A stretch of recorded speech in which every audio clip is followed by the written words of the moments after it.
मार देगा। तो इसको साइड में हम एक बॉडी कवर दे देते हैं। तो ये देखिए किस साइड में बॉडी कवर हो गया, एक इस साइड में हो गया, कवर हो गया। अब यहाँ एक चीज फंस जाता है, जैसे आप कवर करिएगा तो इसको जो घूमने वाला हिस्सा है, ये जो शाफ्ट है, इसको बाहर निकालिएगा। जैसे बाहर निकालिएगा तो ये इसके बॉडी से टच हो जाएगा, इसमें रगड़ करने लगेगा। तो हमको एक ऐसी चीज की चाहिए जो इसके बॉडी से टच भी हो जाए और रगड़ भी ना करे। तो इसके लिए इसमें बेयरिंग लगा देते हैं। बेयरिंग डबल लेयर की होती है, जिसका बाहर का एरिया नहीं घूमता है, वो बॉडी से चिपक जाएगा और अंदर का एरिया घूमेगा। तो अंदर का एरिया को इसके शाफ्ट से फंसा देते हैं और बाहर के एरिया को बॉडी से, तो ये बॉडी को पकड़े भी रहेगा और अंदर अंदर घूमते भी रहेगा। इसको बंद कर देंगे तो ये अंदर वाला क्या होगा, नचेगा और बाहर वाला स्थिर रहेगा। ये तो ये ब्लू कलर का ये इसका बॉडी है, अब ये नचने लगेगा। ये बेयरिंग देखिए, बाहर वाला स्थिर है, अंदर वाला घूमेगा। इस तरह से इलेक्ट्रिसिटी जनरेट हो जाएगी।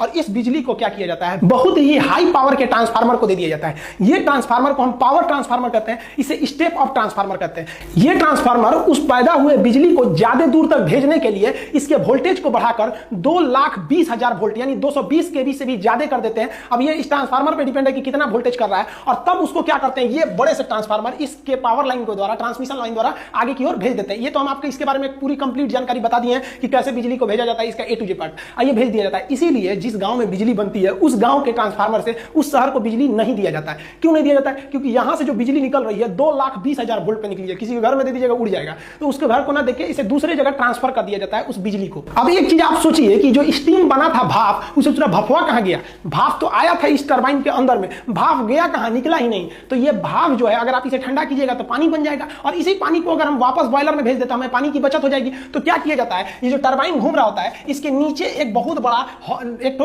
हम लोग बना लेते हैं, कंडेंसर का टब बना लेते हैं। उसी में उस ट्यूब में ले जाके भर दिया जाता है इस भाप को, ताकि वो ठंडा हो जाए और दोबारा पानी बन जाए। तो इसके नीचे एक चेंबर रहता है जिसे हम कहते हैं कंडेंसर। वो कंडेंसर जो होता है इसे ठंडा कर देता है। ठंडा करने के लिए हम एक कूलिंग टावर का प्रयोग करते हैं। ये जो आप इसके ऊपर से देख रहे हैं, ये धुआं नहीं निकल रहा है, जो भाप आया है वही निकल रहा है। तो एक बात बताइए, भाप को हवा में भेज दीजिएगा तो ये पानी बन जाएगा, तो फायदा क्या है। तो इसको हम लोग ठंडा करके दोबारा यूज कर लेते हैं इस कूलिंग टावर की मदद से। देखिए धुआं निकलता है इसके मदद से, ये है आपका चिमनी, ये जुड़ा रहता है आपका बॉयलर से, यहां से धुआं निकलता है। और ये जो है ना, ये आपका कूलिंग टावर, ये ठंडा करता है उस भाप को। ये कैसे करता है तो समझिए ध्यान से। इसके नीचे का भाग आप देखिए जाली के समान है, इसमें से नेचुरली ठंडी हवा जाती है। अब ये किस प्रिंसिपल पे काम करता है, तो देखिए ये जो कूलिंग टावर है, इसके दो हिस्से होते हैं। जो स्टीम आया है, उस स्टीम को पाइप के माध्यम से इसके ऊपर चढ़ा देते हैं।